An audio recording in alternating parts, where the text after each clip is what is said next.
Ladies and gentlemen, we're going to go ahead and get started.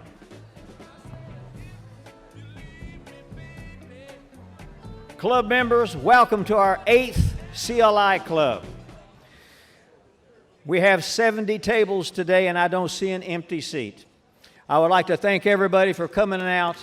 Let's give a big hand to all the members. We've got a very good agenda, so I'm going to get going real quickly so we can get started with our agenda today. Thank you all coming first-timers. Thank you. We've got a lot of new faces. We're going to introduce and talk about some new things today also. So guys, here is our agenda today. We're going to be talking about UL-Lafayette, about the RN, about the nurse practitioners, about updates. We have a change in healthcare where these healthcare givers are doing a wonderful job. More and more are needed, and we have excellence in this community related to this program, which we're going to hear an update on. We're also going to hear about rural healthcare. We're going to see the expanding role of nurse practitioners, RNs in this area. It's a big deal for us here. This helps us treat our patients. There's great need, and this training site is responsible for a lot of health care that is being delivered today versus, let's say, 10 years ago. We're going to talk about that. And we're also going to get us an update on the university's research, healthcare research. This will be given to us today. So we're going to be focusing on nursing, nurse practitioner, research excellence in our community. This is the function of the club: awareness, education. We are a nonprofit organization. And guys, welcome again to the club. And we're going to honor this evening with a Lifetime Achievement Award, Dr. Gail Poirrier. Dr. Gail Poirrier was the Dean Emerita, the College of Nursing here, allied health professionals at the university for, you will see, 16, 17 years, but she has a career of approximately 50 years in healthcare. I've known her, I've worked with her. She's responsible for training thousands of our healthcare givers. We're going to give her an achievement award, which we will get into in just a minute. What I would like to do is introduce Pastor Jacob Aranza. Pastor Jacob is going to give us our opening prayer and invocation. This will let us get into our program. Pastor Jacob. Thank you, and thank all of you who have made a promise to care for the health of all of Acadiana, and those of you that are training those will care for not only for Acadiana, but beyond. In 1984, an 8.2 earthquake rocked Nicaragua. Juan had just got through walking his son as in his morning ritual to his classroom. Halfway home, when the earth began to shake, he felt as any parent would, and he turned, and he ran, and he began to run towards his son's school, thinking, my God, what's happened? As he got there, all of his nightmares were realized. The school that stood 12 feet tall was now reduced to a few feet high of rubble. He began to beckon others, and they began to go through the classrooms area and pull back. Board after board, shingle after shingle, one wall after the other. 2 hours, 5 hours, 10 hours. Now nightfall had come, and lights were around, and fires were being started. 3 o'clock in the morning, 5 o'clock in the morning. Finally, as the morning dawn began to arise, people began to say, Juan, there's no hope. There's no hope. But he didn't stop. And he continued, beginning on to the second day, until finally he heard a word. Poppy! He beckoned others, and now they began to dig frantically. He tunneled to what he thought would be his son's classroom, to only find out that all of the school had collapsed, and there was one small tunnel about a foot high, and the entire classroom had lined up. He said, I knew that you were going to come. Every day when you drop me off at school, you tell me, don't you worry. If anything ever happens to you, I'm going to come back. I promise. Thank you for the promise that you've made to the health and well-being of Acadiana and to our community. Heavenly Father, we thank you for the amazing men and women that are in this room. We thank you for the sacrifice they've made to give their life occupation to serving the greater good of others in every form of medical and mental and physical health, and even those educating the next generation of healthcare professionals. Today, we thank you for this great opportunity, and we thank you for all of those that are endeavoring to leave a greater gift to others than they inherited themselves. We ask you to bless this evening our educators and all of those that represent healthcare for our community. And we ask this in the name of the Father, His Son Jesus, and the all-abiding Holy Spirit. Amen. Thank you, Pastor. Guys, I'd like to thank our board of directors here as we get into our program. Again, the club is a nonprofit organization. And David Abraham, attorney here in town, thank you for your work on our board of directors.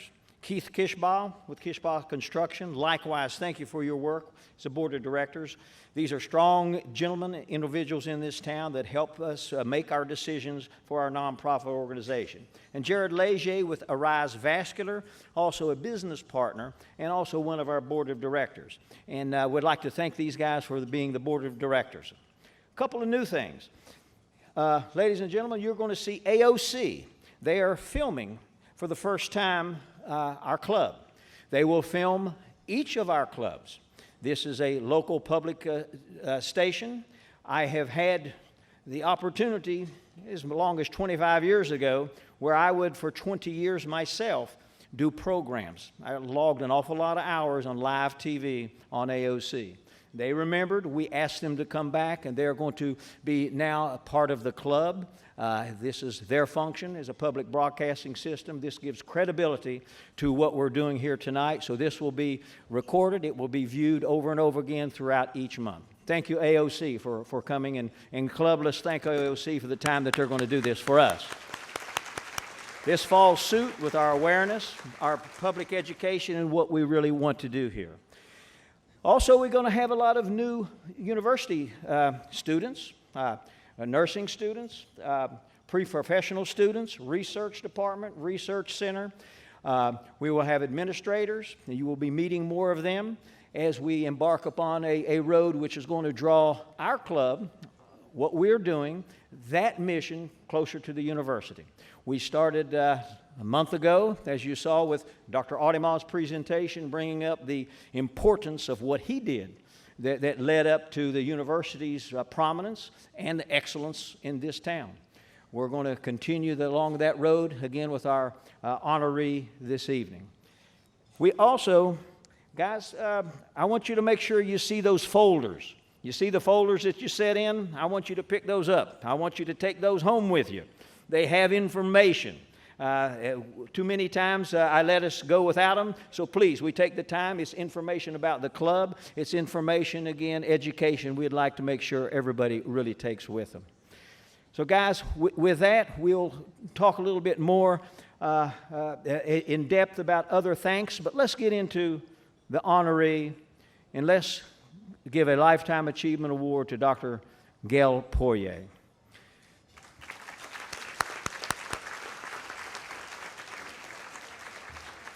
This is Dr. Gail Poirrier, and I want you to notice the beautiful white dress she has on at this time.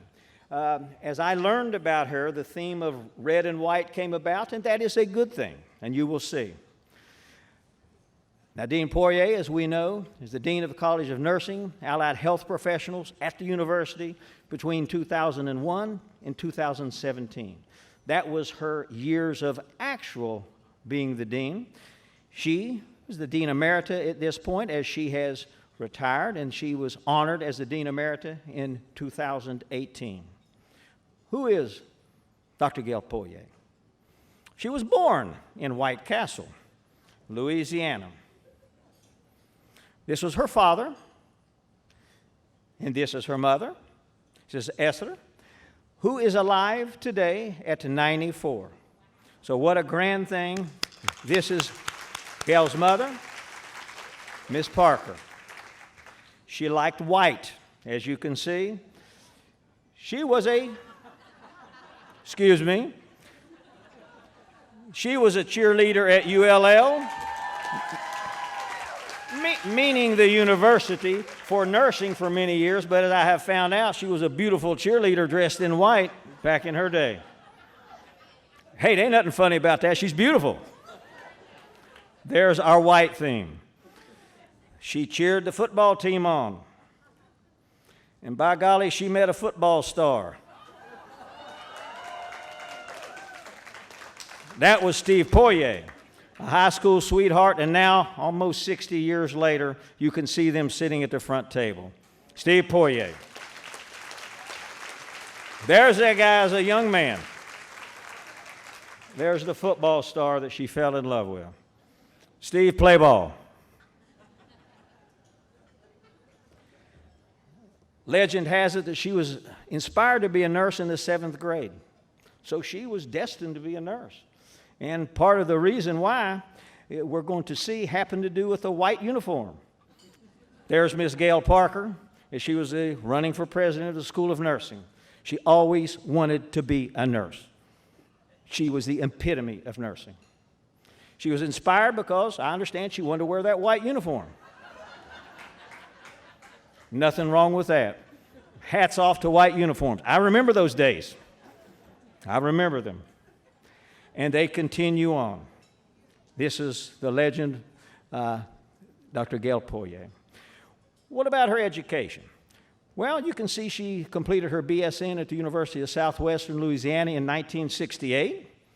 She completed her master's, LSU, in 81, and her doctorate at LSU also in 94. So well-educated. Some of this before we really had doctor's programs here. This was her formal education. And she's like everybody else. There's her parking pass. There's her. That's just Dr. Gail Poirrier right on campus. She had to have a parking pass like everybody else. What about her career? Let's talk UC. In 1968, she began her career in nursing. Yes, she was a student. She was an OR staff nurse at Lafayette General Hospital. You guys may remember a couple months ago, we honored Dr. Kinchin, who started about that time at Lafayette General. Dr. Poirier, that was before heart surgery. There were things much different in 1968, and that's not negative. That is just the truth. She started off working as an OR nurse. These are the years in 68, 69. She was a clinical assistant at the university at that time. 69 to 74, she was an instructor at Our Lady of Lourdes. So she was working here. She was a career nurse. 1974 to 77, she became a clinical assistant here at the university. So you can see she was working and she was in education at that time. And these are the years she was the director of nursing at Hill Haven, which is a convalescent home. This is a big deal for a young nurse, and she's the director at that particular time. These are the years where she was an instructor at Nicholls State University. So as I understand it, her husband was transferred down into that particular area at that time, and she was there during those times at Nicholls State. She came back, which we're going to go into at this university, and here she is where she was advising students when she was working there at Nicholls State University. She was a charge nurse. It's SLMC. That's Southwest Louisiana Medical Center. We talked about that a while ago. She didn't know that, but this was about the time I came to Houma, Louisiana myself. This is when I started out as a young heart surgeon in that particular area, and our paths, to my knowledge, never crossed, but our years did. And so SLMC was the charity system there down in that area where we started the Houma Heart Clinic. The SLMC, ladies and gentlemen, we call that slim chance. When I was down there, what I'm getting at is it was a tough place, the sickest of the sick. This was a slim chance place. This was where the worst of the worst went for treatment, and she was a nurse there. Now, they sent them over to us at the Houma Heart Clinic back then, but our paths almost crossed back in those 80s at the slim chance. And then she became an assistant professor here as she came back into this area. In 1986 to 96, she became assistant professor, and she was department head as she moved up, let's say, the chain in education at the university here. and she was a clinical specialist for other projects here as she came back into this area.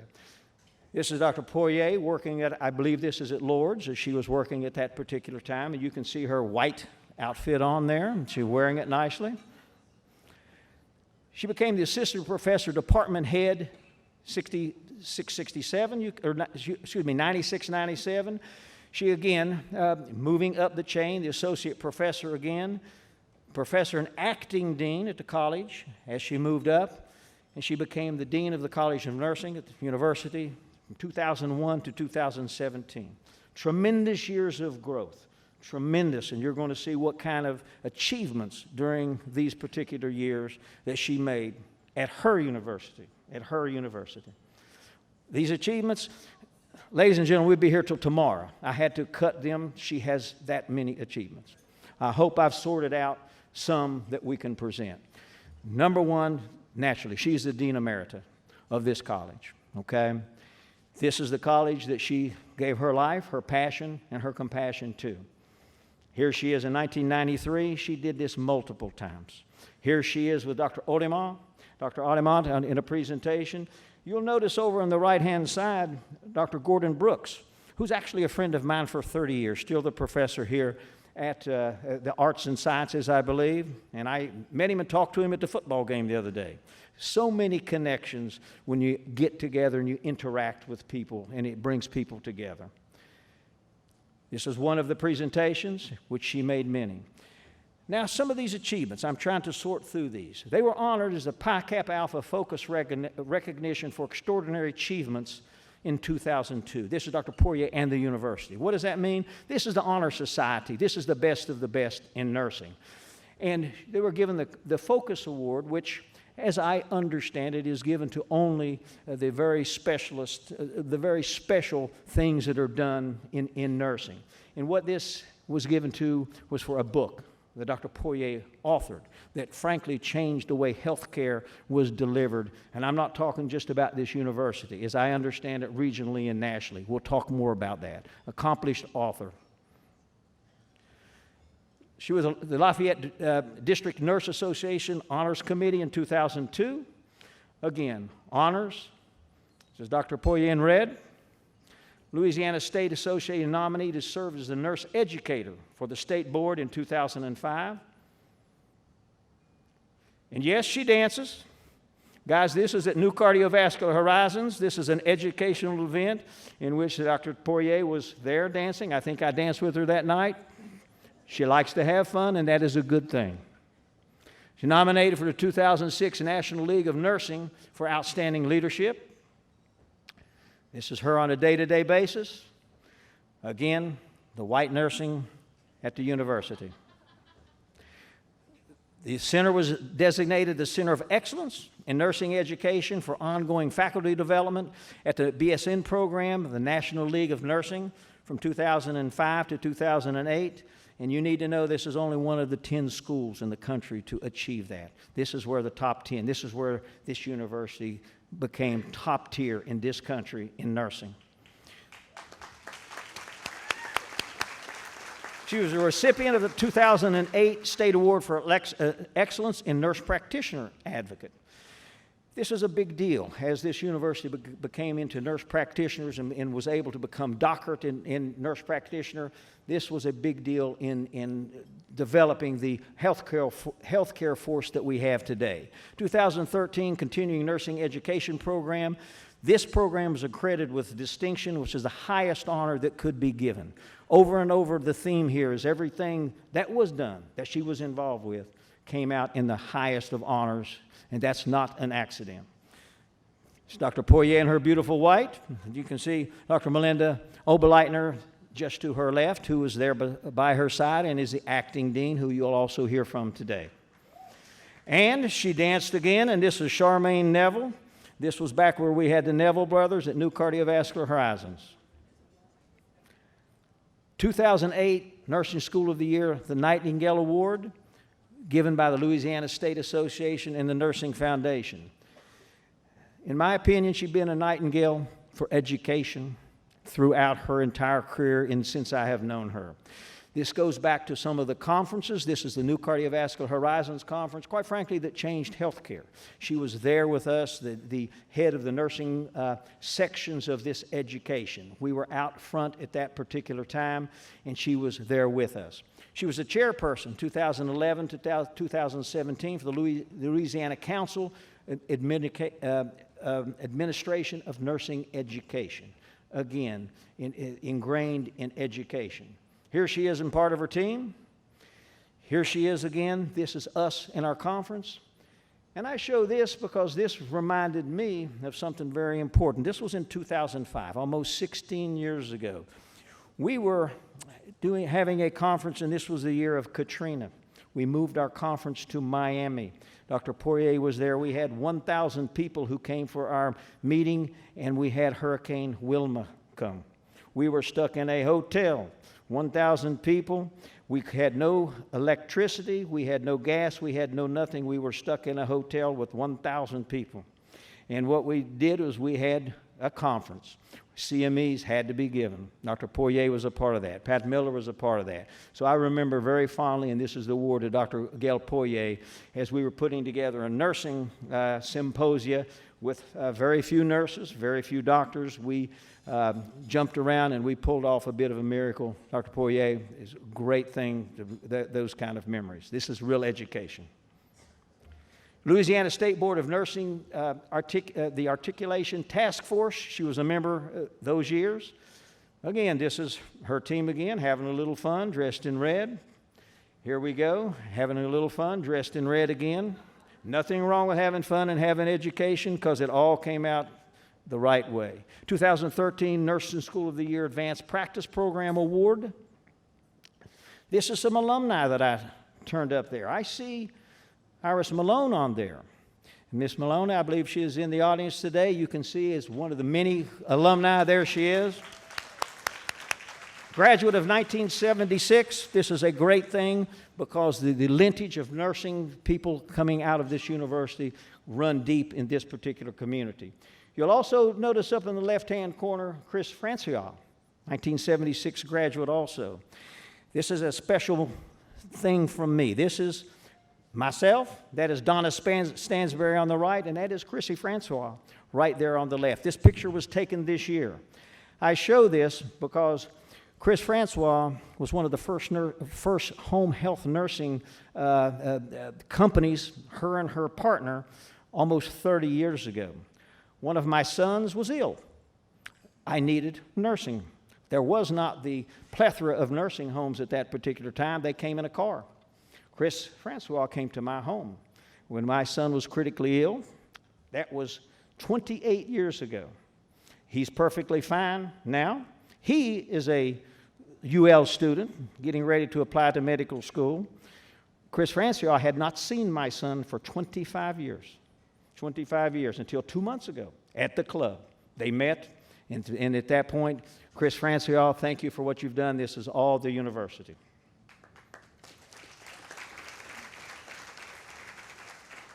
She authored Writing to Learn. This is a book that sets standard for curricular strategies in nursing and other disciplines also.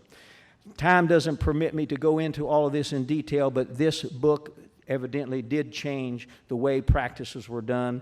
This greatly impacted the ability of this staff here to advance their research, to provide education, to also grant funding. So how to write was an important thing. And this was back in the late 1990s, and it is standard of care at this particular time. And you can see she was recognized as an author at that time.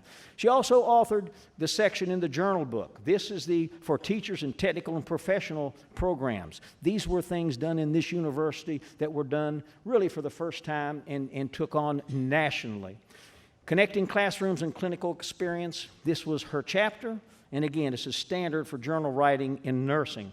And this is the chapter, and this was authored by Dr. Gail Poirrier, and this is a standard of care today, and quite an achievement. She initiated and they championed simulation education, locally, regionally, and nationally. I can tell you, I purchased, with Dr. Craig Walker, one of the first medical simulators many years ago. And It's still in my office somewhere on the bottom of the floor, as I believe. We did not pursue, nursing pursued. So simulation therapy has changed education, and Dr. Poirrier and the group here took that to a different level. Matter of fact, most of the country came here to learn how to do this. They set the standards. Here you can see simulation in nursing, simulation in all of the things that is done from the nursing standpoint. I was not aware myself until now of how impactful that was on a national level, what was done here in our university. Initiated, promoted service learning and online teaching. These are things that as a clinician, I have not privy to nor done myself, but from the standpoint of online learning and other aspects of education, this university led regionally and nationally under Dr. Poirrier. One of the nation's top 10 nursing schools. This is Dr. Gail Poirrier. One of the top 4, 2005, name a center of excellence. This is one of the things that really put this university on the map, and still today is why we're recognized as one of the best nursing universities anywhere nationwide. 50-year career in nursing and education. Much of this with Dr. Steve Landry, her friend who's in the audience today. He was beside of her during that particular time. They did many things together. Thank you. Thank you.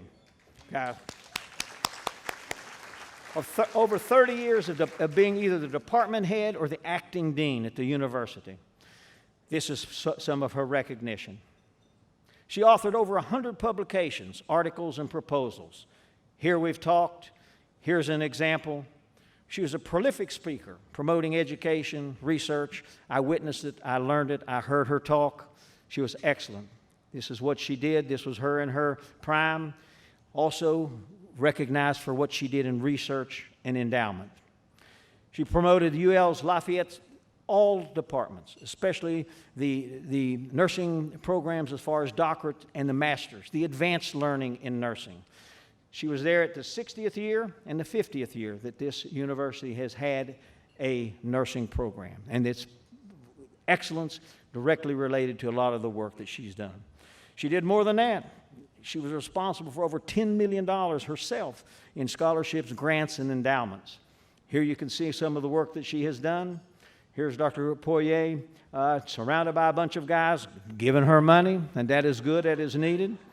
The Laborde family, and you'll see a young a young Chuck Boudreau in this particular photo. Again, she has done her job for the university as Dr. Audemont has done his particular job. This lady has a wonderful family. Steve and Gail. Here you go, guys. Here's your 50th anniversary party. There you go. Hands up to a great couple.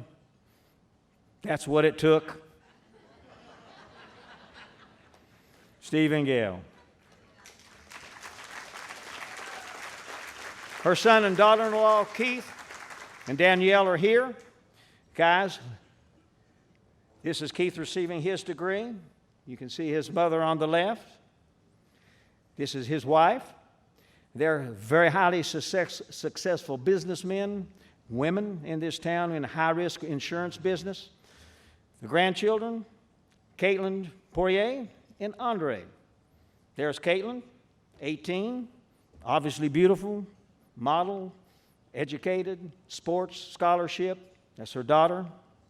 There's her son, 15-year-old Honoree, budding football player here in town, wonderful part of her family. Her daughter and son-in-law, Kate Spears. Kate is here tonight also. I got a chance to meet her, as she is a family physician healthcare provider as a nurse practitioner in town. This is her receiving her degree. Her husband, Patrick, he's the director of the Calvary Cemetery here in town. And this is the rest of her intimate family. What is her legacy as we end this? 31 consecutive years that this exams that are given to the nurses here have had a 95% passing rate. Now, we've kind of heard of all of that, how well they do on the tests. This is a real thing. This is a real thing. The other big legacy, and there's multiple, the doctorate in the nursing practitioner program. Very few of those nationwide, and they worked hard to get that, and I think that is a part of a legacy. Here, if we want to get into statistics, here they are. The rest of the nation on nursing, in the mid-80s. This university, 95 percentile. So consistently for 31 years, well above the national average. So not only are we graduating, we're graduating the best of them. This means that under Dr. Poirrier and the university, we're providing the major nursing, nurse practitioner workforce here in this particular region. I feel it. I see it. I need this kind of talent to take care of my patients. They came from here. During her tenure, they doubled the number of nurse graduates. They tripled the number of online registrants, master's degree. This is tremendous growth over that 17-year period of time. And that is one of the things that makes the excellence in our particular community. This combined program in master's and nurse practitioner, the largest number of healthcare workers in this state are produced right here. And that is the reason, guys, UL-Lafayette RN and NP programs really have fueled the clinical and economic excellence of Acadiana. I know it. I feel it. It's there every single day. Today, healthcare is our #1 employer in Acadiana. We can't do that without the #1 workforce coming from the university. So guys, what about a lasting legacy? She has an endowment fund herself. From the Poirrier Group, from Keith, from her family, a wonderful donation, a $50,000 legacy endowment that will last forever in training others in her name at this particular university. So guys, unparalleled passion, unparalleled compassion. All rise and let's honor Dr. Gail Poirrier. Hear, hear. Gail, if you'll come to the front, and some of your family, we'd like to take some pictures.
Ladies and gentlemen, let's continue.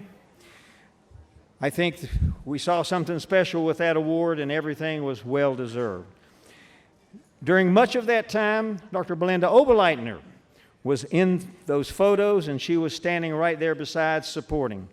I'm going to ask Dr. Oberleitner now to give us her comments on maybe what she just heard, but all important, what's going on with the university now, and the university from a nursing standpoint. Dr. Melinda Oberleitner.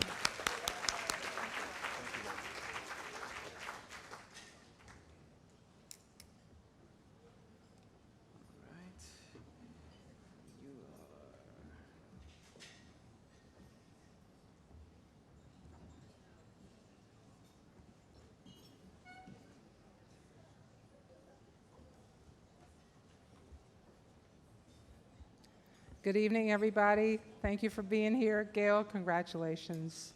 We miss you every day. Congratulations. I'm really happy to be here tonight, And I'm especially happy to be here sitting next to Dustin because he promised us a new nursing building. Right, Dustin?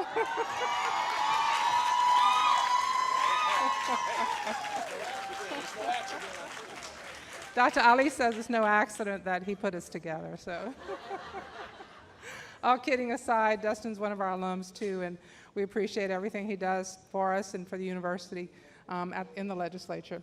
Thank you, Dr. Ali and Dr. Patlola, for really sponsoring and hosting this wonderful event tonight. We really appreciate everything that you do to support the university and to support the college. Thank you very much.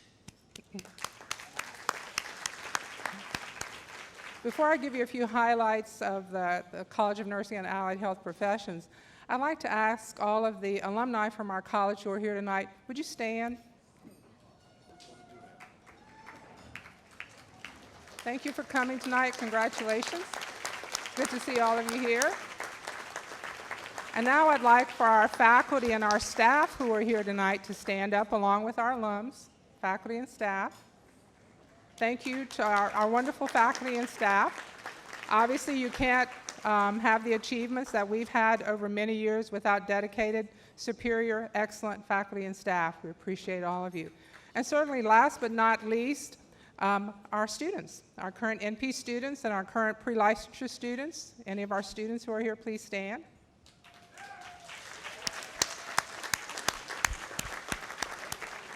We have the best students in the country. Thank you guys for being here. A few highlights of the College of Nursing and Allied Health Professions, and by the numbers, we have over 2,200 students enrolled in this college this semester. That's a huge number for our nursing program. We're 13% of the university's enrollment, and last year alone we graduated over 600 graduates from this one college. We're one of the largest pre-licensure programs in the country, and we have one of the top 10 largest RN to BSN programs in the United States. So we're large, and we're continuing to grow.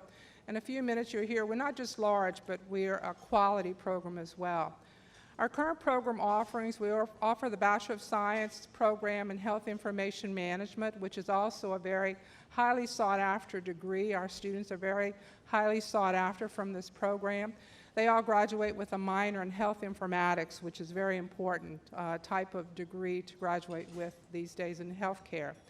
We also offer an online program, Bachelor of Science in Health Services Administration. It's our newest program. We offer, of course, the Bachelor of Science in Nursing, which many of our grads are here tonight. The Master of Science in Nursing with two different role options, the nurse educator option. And by the way, we need nurse educators to be able to maintain the size that we are and to grow the size of our program. We don't just need a new building, we need faculty as well. And of course, we offer the family nurse practitioner concentration. One of our newer programs is the Doctor of Nursing Practice program, and it's a program that we don't grow very large because, of course, they're doctoral students. They require different types of faculty intense work with the students. So that's one of our newer programs, and we have really over 8,000 alumni from this one college alone.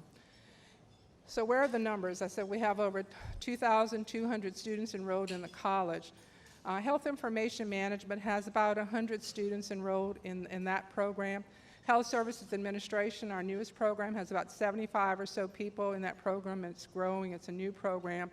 The Bachelor of Science in Nursing is, of course, the largest program we have. There are over 1,200 students enrolled in that program alone. And we could take more, but we are space constrained, as most of you in this room know.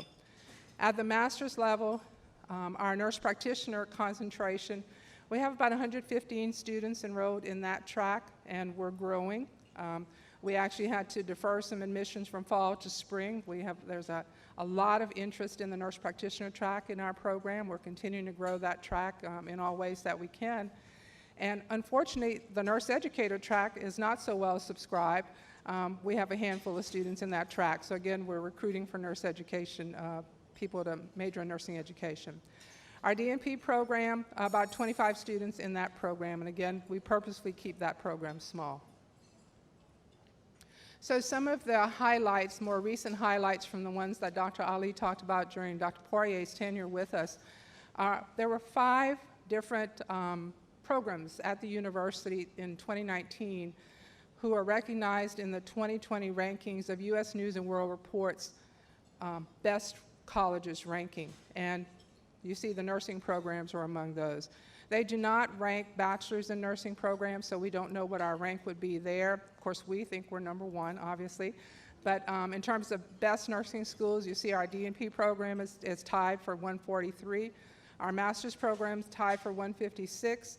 And our online master's program tied from 65, which is up from 84 in 2018. So we continue to rise in the national rankings, and we're very proud of that. Another recent highlight, and Dr. Ali alluded to this, I don't think he mentioned this aspect of it. Our simulation program is one of the best in the region, not just in the state. It's probably one of the best ones in the South. And we're one of only 130 programs across the world that has achieved accreditation by the Society for Simulation in Healthcare. So, thank you. We've made huge investments in simulation technology and faculty development in this area. It's a very important area for us. We see the impact that it makes on our students and on our graduates out in practice, and we will continue to invest very heavily in our simulation programs. When we went to pick up the award in January in San Antonio, there were people there from China. There were some people there from Johns Hopkins and other universities of that caliber who were achieving this designation as we achieved it as well. So we're especially proud of achieving this designation. Thank you. Another recent highlight is a new program that we initiated in 2019. The first cohort entered this program in March of this year. It's the Graduate Certificate in Cardiovascular Nursing. We received a very large donation with a practice partner so that we could initiate this particular program for our nurse practitioners. And we're only one of 3 programs of this type in the United States. The other programs are Duke has a program, Mayo Clinic in Phoenix, and I can't remember the third one right now, but we're in very good company with this program. And again, the first cohort completed in August in 2019.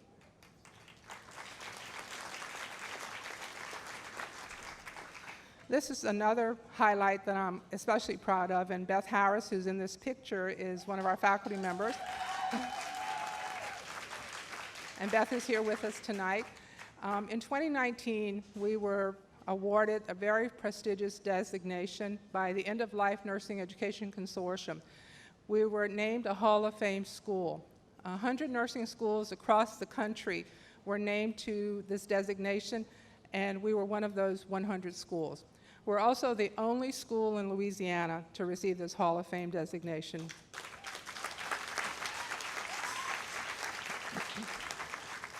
Beth has been the leader among our faculty in making sure that this content is integrated into our curricula, and she's been doing that for the last 20 or so years. So thank you, Beth. A couple of college highlights, and Dr. Kalu is going to give you more information about some current research projects that are coming out of our college. We're very excited about many of those projects. We're extremely fortunate here at UL-Lafayette that we're the only College of Nursing in the state to have 2 endowed chairs. And we cover it from A to Z. We have Dr. Ashkar, who's here with us tonight, and we have Dr. Paula Zena, our 2 endowed chairs. And Dr. Ashkar has been just a tremendous, tremendous asset to our growing research mission in the college, as has Dr. Paula Zena. We're very excited. I think Ramesh, again, is going to tell you a little bit about what these 2 individuals are doing and some plans for the future. But this is a really exciting prospect for us. We also have the largest number of endowed professorships for nursing faculty in the state of Louisiana, and Gail played the integral role in making that happen. So thank you, Gail. All right, so this is what everybody wants to hear, right? How are you students doing on certification and licensure exams? So this is for 2019. 100% pass rate on the RHIA exam, and this is for our health information management students. And to put that number in context, the national average is about 72%. Yeah, wow. And they consistently do this. They are consistently, I think they're the top program in the country in health information management. We have that here at UL-Lafayette in our college. So our nurse practitioners are doing really well. They also have earned in 2019 100% on their FNP certification pass rates. And that didn't just happen in 2019, it happened in 2018, 2017, you get the picture, it's happened for quite a while. So our pre-licensure program, that's our big program, that's a lot of students taking a national exam. 2019, 99%. Okay. To put that number in context for you, the national average is about 80 to 82%. The state average is about 89, 90%. UL-Lafayette, 99% for 2019, 99% for 2018. So again, this is a consistent level of quality. We're a large program, but we're quality programs in this college here at this university. And certainly last but not least, I tell this to our prospective students and their parents all the time. We didn't just get into this business last year or 3 years ago or 10 years ago. We've been doing this for almost 70 years now. So our pass rate for 38 years is an average of 95%. 38 years. I challenge you to find numbers like this in any other health professions, programs, college in the United States. I don't know of one. So congratulations, thank you all for being here. It's great to be here. It's great to tell you about our wonderful programs. We have wonderful things coming up in the future. We hope to be able to come back and tell you about them in the next year or so. And again, Dr. Ramesh is going to tell you about some of the great research coming out of our college and our university. Thank you for being here. Congratulations, Gail.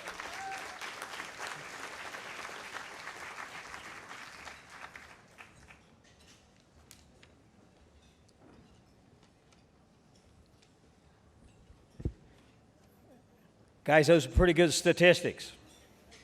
I don't think that I would be allowed in the nursing school because I for sure couldn't pass the test.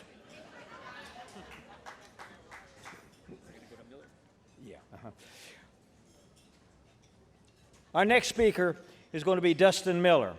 Dustin is a graduate of the university. He's going to talk to us about rural health care in Louisiana, expanding role of nurse practitioners and RNs. Dustin is the vice chair of Louisiana Health and Welfare Committee in Opelousas. I had lost touch with Dustin for about a decade, maybe longer. I didn't remember. I gave him a call. There was a need for me to talk to him again. The first question he asked me, you remember, Dustin? He said, Doc, he said, you still got that red lead on? I had not worn red lead in a cath lab for 20 years. So that means when I was doing those cases, he had started at Southwest Louisiana, was on the floors. He remembered me because red lead. Now, I looked at myself. I had on black lead. I don't ever, most of the time, take off my lead. So, Dustin, that brought back a smile. Please come to the podium. He is a zealot for health care. He's turning things around. He's going to really, I think, share some important information. Dustin Miller.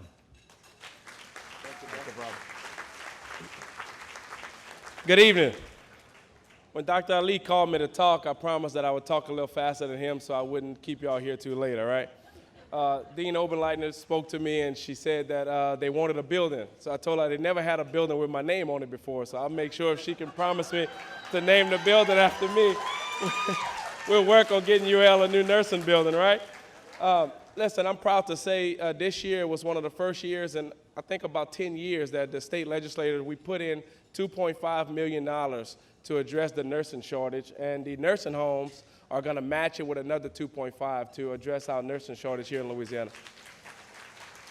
As we were going through multiple sessions, everybody kept talking about the shortage, and then when we started discussing it, we realized how many people were getting turned around due to capacity issues.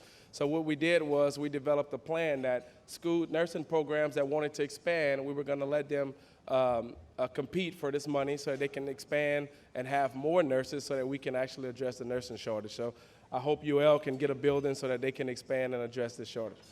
I also was proud to say I was part of that 95% passing rate that Dean Poirrier spoke about, I think in 2010.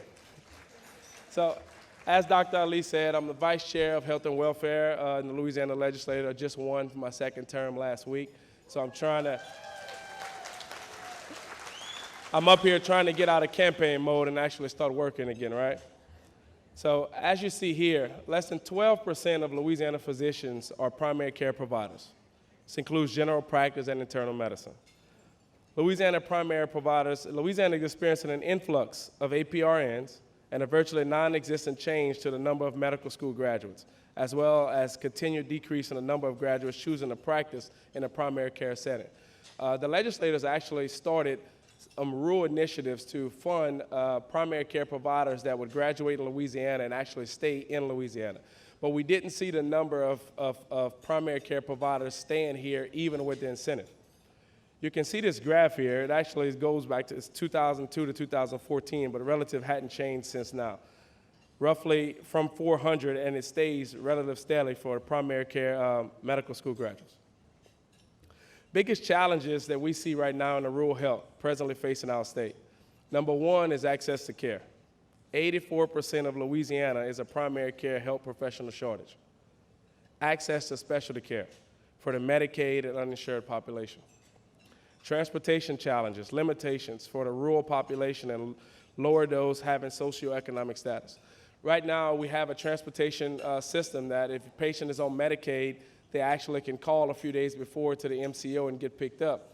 But today, a lot of those transportation companies are actually fighting a challenge where they can't get the insurance because the insurance is going skyrocketing. So we're actually facing a crisis right now in the state legislature to figure out how we can get these providers, these transportation companies with affordable insurance so they can continue taking our Medicaid patients to and from appointments.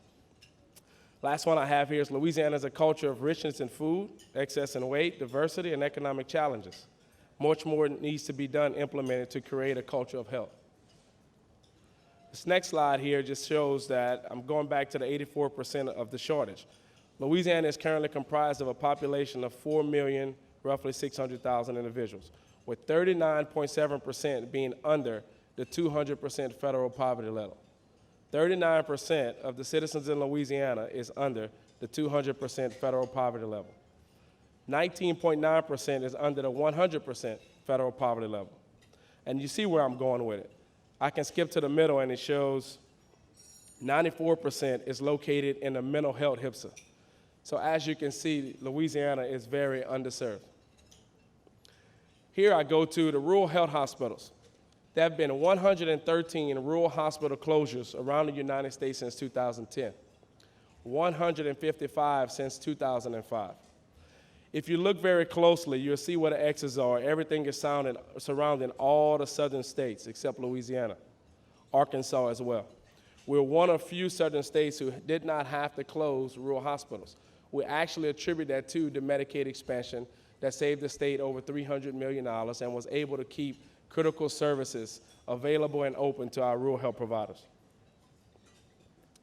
As you can see on this map here, it shows which states adopted Medicaid expansion and which ones didn't. As the southern states that are all in the orange have not adopted, the dark blue have adopted, and the light blue have adopted but not implemented. Very mirrors the states that closed down rural hospitals. Same thing here, pretty much the same description. Right here, I have a list of bills that legislators have authored from 2016 to 19 to try and address our rural health care issues. The first one is by your local Senator Mills. Senator Mills passed a bill that was very important to me this year, and I actually helped him pass it. It prohibits freestanding emergency departments within a certain distance of rural healthcare, rural hospitals. As you know, in Texas, if you look in other states, they were open a lot of these standalone emergency rooms. And a lot of the Medicaid patients were going into these emergency rooms and not even realizing that it wasn't an urgent care until the state would get the bill, and it almost tripled the budget in the state of Texas. So what we did was we stopped any standalone rural emergency rooms from coming near rural hospitals. I think the champion of this bill was actually the CEO of St. Martin Hospital here.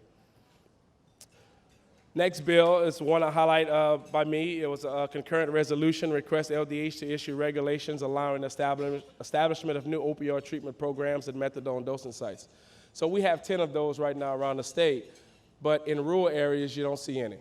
So as patients on Medicaid and private insurance are coming in to get treatment and need treatment for opioid addiction, we don't have anywhere for them. We have to send them to Baton Rouge and big urban areas. Next bill I highlighted was Rep. Anders. It didn't pass, but what he was trying to do was set a minimum rate of insurance reimbursements for rural health clinics. As I go down to Rep. Stagney, he revised the safe haven law to establish, among other provisions, that rural health clinics shall be safe haven infant relinquished sites. What they was finding was people were dropping kids off at places that were just not safe. And they allowed RHCs to get licensed to where if mom just don't want their kid, drop them to a rural health clinic and they'll find the right people. Next one I have, I'll skip down to another Dustin Miller one. Of course I would do it. Extends eligibility to nurse practitioners and providers practicing in medically underserved areas for an income tax credit for certain medical providers. That was a tax credit on the books for physicians and PAs that if you open a clinic in a rural health care setting, you would get like a tax credit for 3 years. So all we did was expand it to nurse practitioners.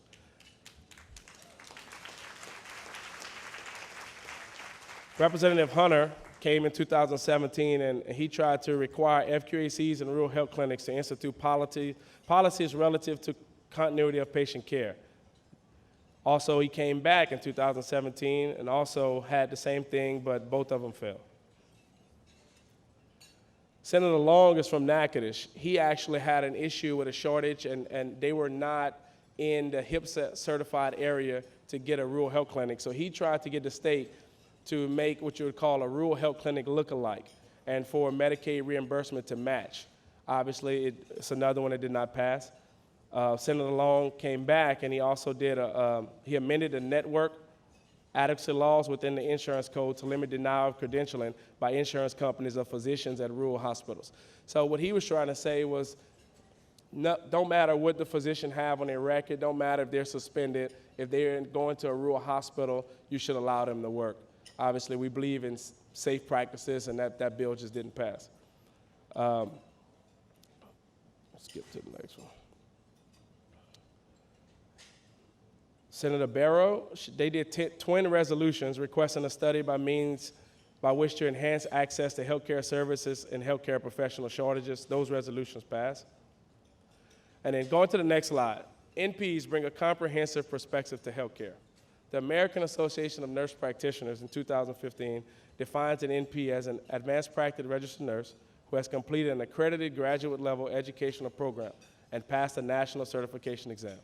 The postgraduate education of NPs foster the clinical expertise needed to care for diverse populations.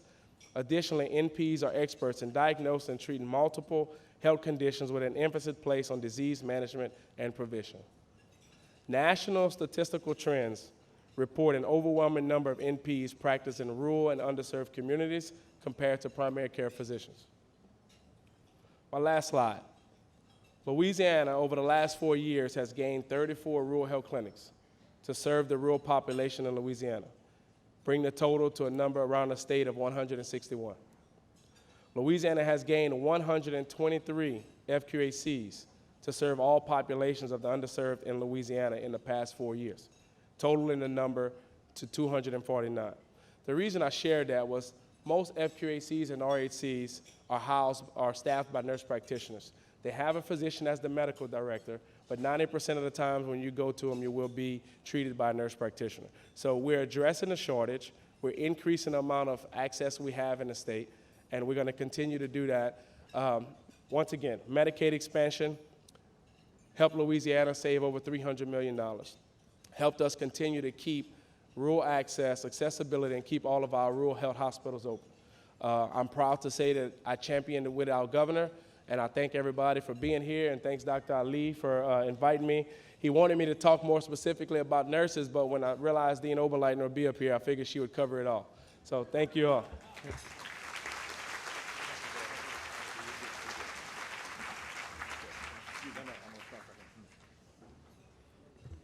Dustin, thank you. We'd have had you regardless of whether you won the election or not. I'm going to ask my partner, Dr. Raghotham Patlola, to introduce our final speaker, Dr. Ramesh, who's going to speak about what's going on with research. I can tell you that almost 30 years ago, I thought I was going to be involved with research at the university because this is when the primate center was in the works. I was going to put the first stent, a Johnson & Johnson stent, in a primate way back then. That never happened, that never took off. But I understand now what has taken off over the last decade or two, that under the care of the university, how well they've done in other research, especially pharmacological research. So Dr. Patlola, I'm going to ask you to introduce your friend, Dr. Ramesh, Dr. Kaoru. Thank you, partner. And as I mentioned last time, he beats me up again. Between both of us, we did like 25 to 30 complex surgeries, most of them out of state, out of town, and then he still comes well dressed up, and I'm still in my lab coat, so that's the difference. The man is full of energy. So what a great evening to honor a great human, a great lady whom I know of for the last 20 years, Dr. Gail Poirrier, who's known for her ability to weave magic with nursing, teaching, innovation, and research. It's such a great honor to know you, man. Okay. And now, Dr. Melinda as well. So I take this opportunity to introduce our next guest speaker, Dr. Ramesh Kalu. He's a man whose life and work mostly revolve around healthcare and research. He has been a very important citizen of this town for the last 20 years I know of him. He's a Vice President of Research, Innovation, and Economic Development at UL-Lafayette, and also he's the Chief Innovation Officer for the U.S. Department of Health and Human Services in Washington, D.C. I know him for a long time, as I just mentioned, and is a man of faith, a family man, a very brilliant, intelligent scientist, researcher. I take a great privilege and honor to introduce Dr. Ramesh Kalu.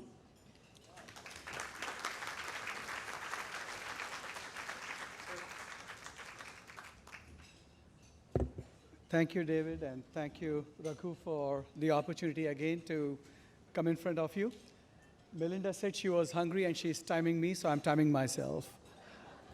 I know I stand between you and an Uber ride, and you stand between me and my wine, so I have every motivation to keep this very brief. So I'll give you a brief glimpse of the history of the university. And I'll start with computing because I'm a geek. Hey, what the heck?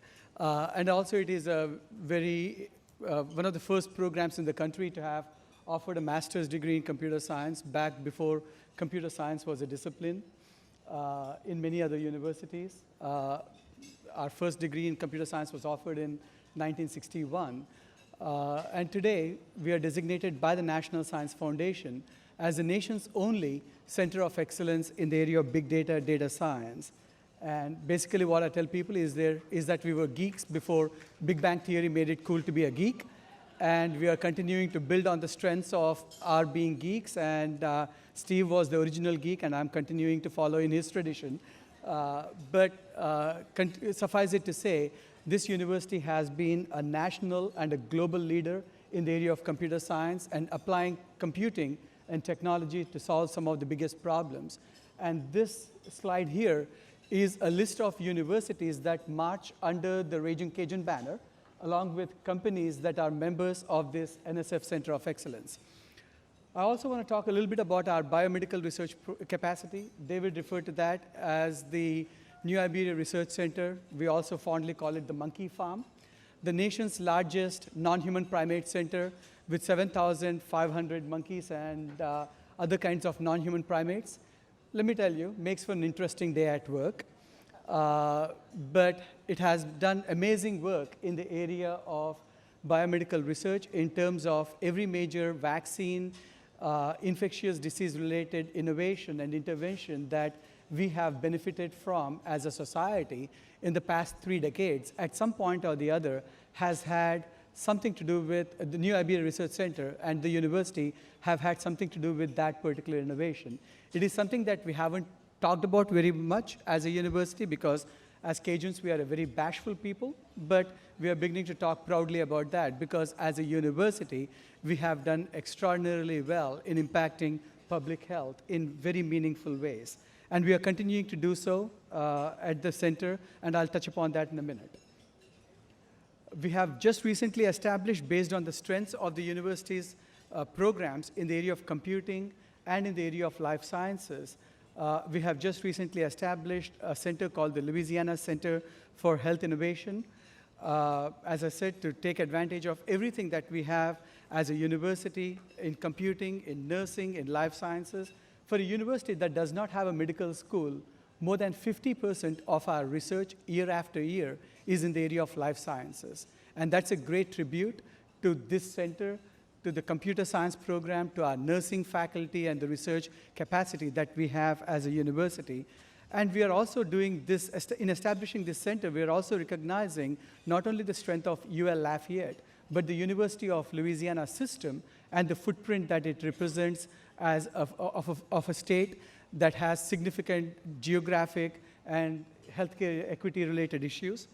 And to lead that center, we hired Dr. Ziad Ashkar, a faculty member in the College of Nursing and Allied Health, and a holder of 2 endowed chairs as the director of this center.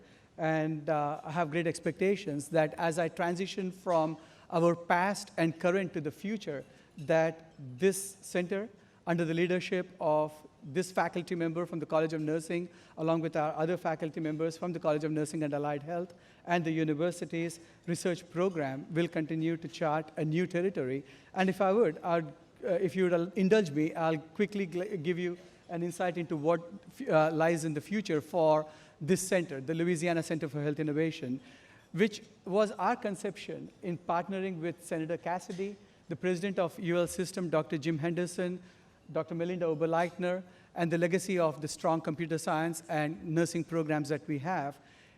The vision behind this is a statewide footprint that allows us to take good ideas, regardless of where they come from.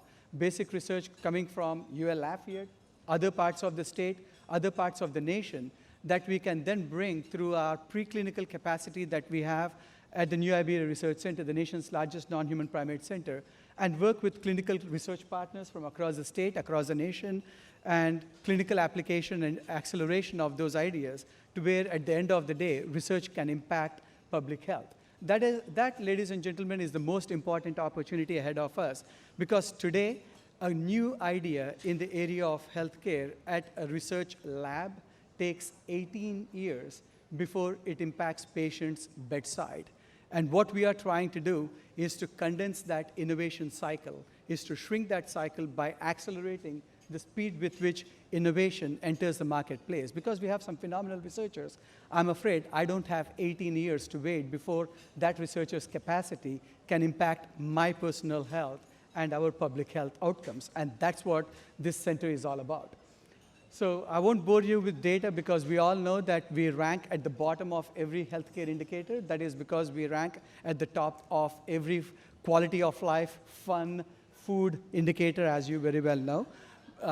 In the history of the state of Louisiana, we have never ranked higher than 47 on health lists, but we have never gone below the top 5 in terms of a foodie state, a foodie city, and a fun-loving community. So what the heck, I'll take my chances, right?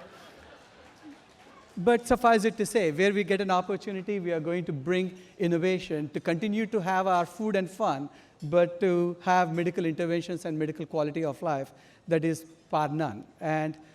But for us, this is an opportunity to not also innovate in the area of healthcare, but also an economic development opportunity, because as you know, biomedical research is one of the most important ways to grow an economy. Or you may not know this, across the nation, the average biopharma job pays 2 times the average of American jobs. The average American wage is $58,000. The average biopharma job is $130,000. And today, Louisiana's share of those jobs is less than 2%. Here is an opportunity for us as a university and as us as a region to impact those outcomes. And that's what this is all about.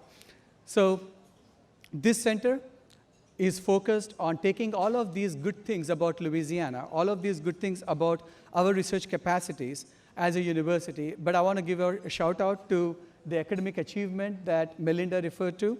Congratulations, Beth and the team, with the nursing announcement that we just heard, but also the research capacity, the A to Z that Melinda referred to in her comments about this phenomenal research capacity that we have. I already touched upon what Dr. Ziad Ashkar is doing in the College of Nursing, Dr. Jennifer Lemoyne and her work in the area of infant safe practice. Denise Linton is here. I saw her work in pap smear.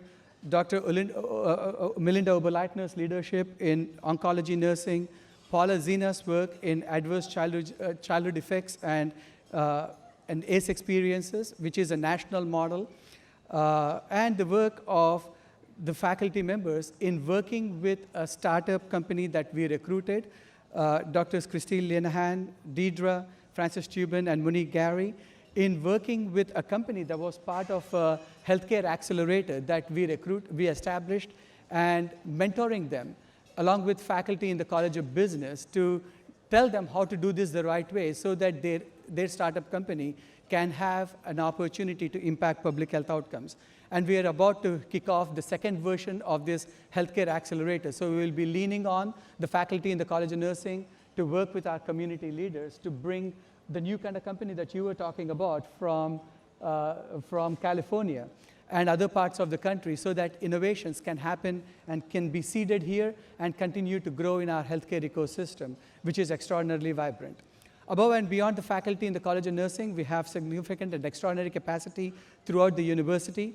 At the New Iberia Research Center in the Department of Kinesiology, we have a faculty member here from the department whose work is recognized in kinesiology as one among the better researchers in the area of the connection between kinesiology and public health. And as I said a moment ago, we don't care if these best ideas come from our faculty members. We are open to doing business. We are open to innovators from across the globe coming in and engaging with us, and us being able to work with them in helping them realize their best ideas. And I can continue to go on and on, but I'll jump ahead in the interest of time. Given that we do not have a medical school, our strategy is to partner with universities throughout the state, nursing programs throughout the state, and healthcare providers and practitioners throughout the state where patients engage in their healthcare practice today. And so we've traveled the length and breadth of the state over the past 2.5 years and have built this statewide consortium of universities that I talked about earlier and clinical research partners in order to find a way to bring the best ideas in the area of healthcare, whether they are from a researcher at Johns Hopkins, a researcher from LSU, or a researcher from UL-Lafayette, to bring them through this acceleration of innovation cycle so that their innovation and great ideas can impact public health. We are doing that in a partnership with, as an example, with our colleagues at the Schumacher Clinical Partners, where I can't go into the details of this partnership because of confidentiality reasons, but suffice it to say, the company has generated a return on investment where they made a $180,000 investment in a research project, which has yielded them an annual savings of $5 million. I've said enough already. We are looking at the applicability of big data, and we can always fight over whose is bigger than whose, but the reality is big data is here to stay. And we are looking at big data and looking at how we can take advantage of big data and data science capabilities that we have as a university to position Louisiana as a National Cancer Institute location, which is something that we have not had happen for a state that ranks 45, 46 on cancer lists across the country. So we are pursuing, in partnership with our colleagues from LSU and others, a national cancer designation And Dr. Ziad Ashkar and I and the president of the university and the chancellor of LSU Health Sciences System, New Orleans, just had a conversation 2 days ago. More on that as you continue to stay tuned. The Louisiana Center for Health Innovation, here as a bottom line, is something under the leadership of Dr. Ziad Ashkar, now a statewide initiative that brings all of the assets of the University of Louisiana system under the umbrella of UL-Lafayette, and we are about to be kicking that off in a couple of years, in a couple of months from now. Above and beyond this, I also happen to be in the role of the Chief Innovation Officer for the US Department of Health and Human Services. And in that capacity, 11 agencies operate under the umbrella of the Chief Innovation Officer. It's a $1.4 trillion budget, so everything that I have learned at UL-Lafayette and in the state of Louisiana, I'm bringing that to Washington, D.C. to see how we can bring a data science program and an innovation agenda that impacts public health, not only in Lafayette and in Louisiana, but at a national level. Here we are developing, as part of this, a data science strategy that is built on bringing data together that has never seen the light of the day for the first time, and trying to put that all together and to see how we can build an AI strategy and a data science strategy so that as a nation, we can take advantage of the $1.4 trillion that we put into healthcare and impact our population health outcomes in a meaningful way. Bottom line, we are trying to move innovation. Someone said push the envelope. That's what we are trying to do. And we hope that you join in this journey. And I want to thank, again, the leadership of Gayle and the legacy that you have left behind, which is a strong leader and a strong leadership team at this university that has truly allowed us to kind of take on the initiatives that we are now taking on. With that, that's a legacy worth living. Congratulations, and thank you all.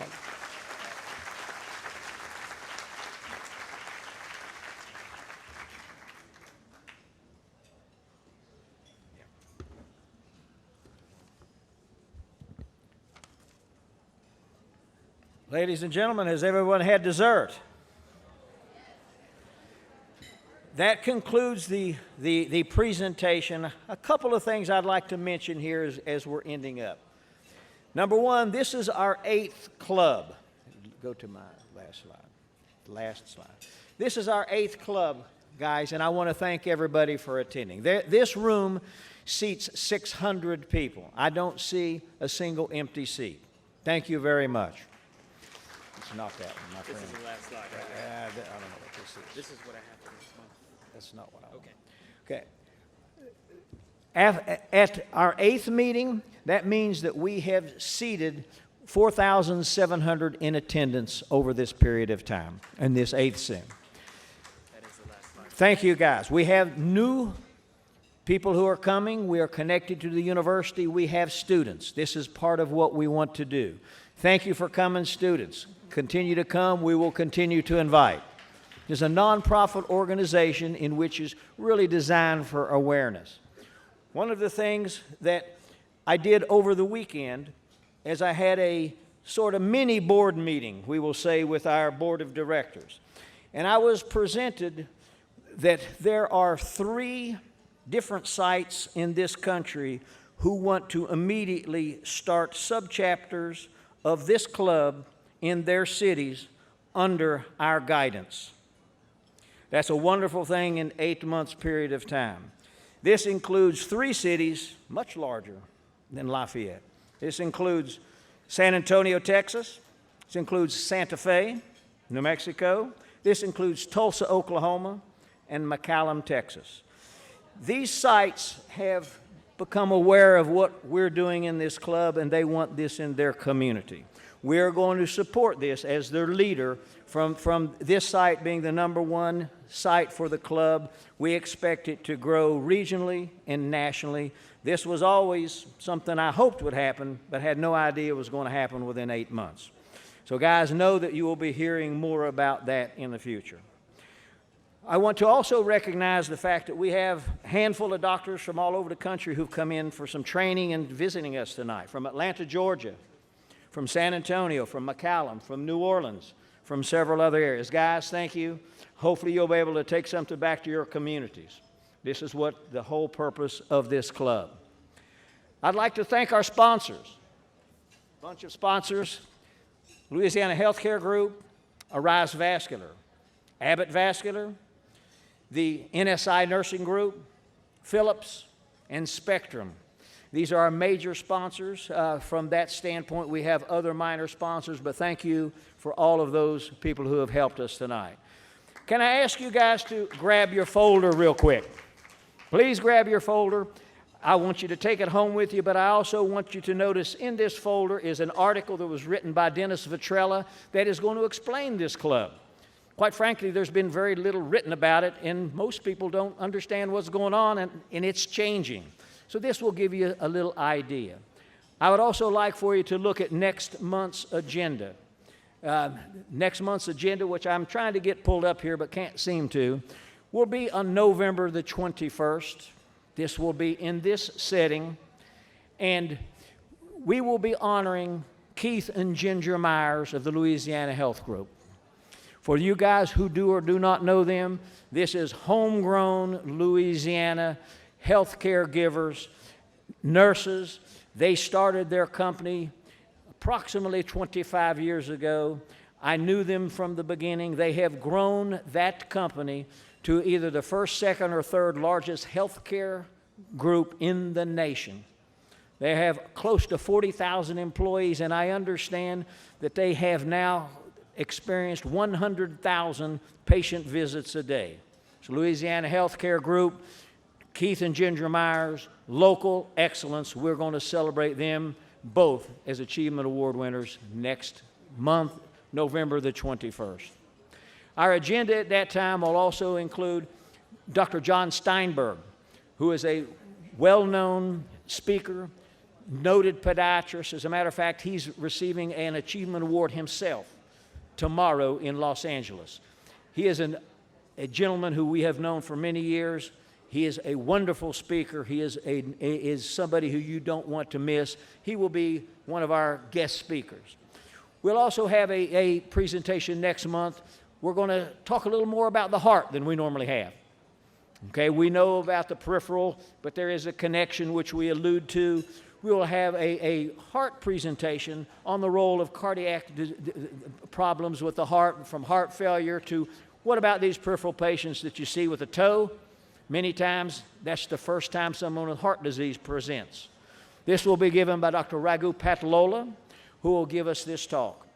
You will see that we have a printed flyer that I had hopes that Dr. Muhammad Khan would come back, who is from this area, and would give this talk. There was a family conflict that has just come up. Dr. Patlola will give this wonderful talk next month. And then the last talk next month will also be by Bill Watson from Spectrum. He's going to give us an update on the company, on the molecule. He's done this before. This is a technology that we hope comes to this university. It comes to this area. It provides jobs and health. It's a disruptive molecular change that we have done in the pharmaceutical areas. It has wide use in healthcare and in infection. Guys, with that, I'm also going to say a special thanks to our special team who helped put this on tonight. This doesn't happen without a whole lot of work. Kelly, Donna, Kristen, Laurie, our team, and I would like for you to give these guys a hand.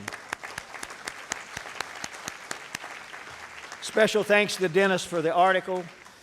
And guys, unless there's anything else, I'm going to bid you adieu. I'm going to ask you to be careful. Please come back November 21st.